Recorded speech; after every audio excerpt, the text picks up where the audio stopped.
Yes, you deserve a job that enriches and excites you. Don't feel that way? Well, maybe you're experiencing burnout. It's the Drive at 5. Burnout. It's a term we hear all the time in the collision industry, but have you ever heard it defined? When the conditions and demands of work exceed your capacity, both mentally and physically, and it's just too much to handle, well, that's burnout. It's got three components. Exhaustion. You simply have no energy, either physically or emotionally.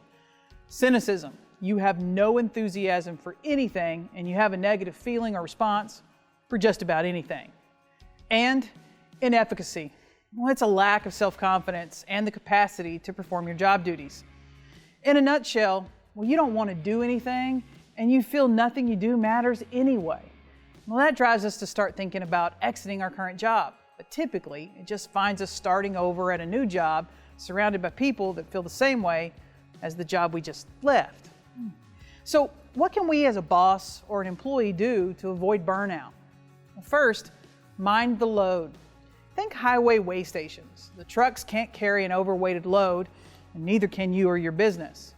But we also need to keep a healthy amount of work to keep the business afloat, right?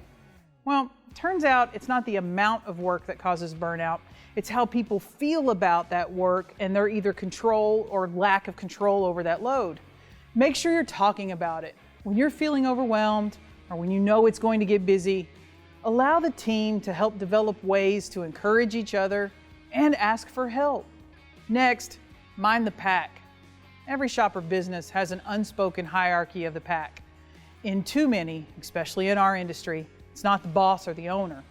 It's everyone's job to ensure that everyone has a healthy and respected workplace. Do not allow a bull to overrun your herd. The emotional tolls of a workplace bully kills your whole team, but for many, it kills them from the inside and allows that burnout to step in. Now, some real talk. Sometimes as an owner, that means you gotta remove that bull. Don't be afraid to let anyone go from your business at any time. Last, mind the compass. We all have a set of internal values and principles. These guide us at work and at home. To be truly happy and engaged at work, well, you need to feel like your business and your personal compass is pointed in the exact same direction. In short, I need to believe in my mission as much as I believe in myself. Find ways of giving your work meaning. In this industry, that's not too hard. Every car we touch is a life. It's not metal and paint. It's soccer practices, rides to school, first dates, and weddings.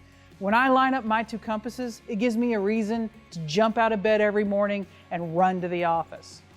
But maybe you need something more. Maybe your employees need something more. Talk about your values and things that you can do as a business and as a team to make each day more meaningful. And if you're struggling with burnout yourself or you think it's affecting your employees, well, reach out. I'd love to talk about it.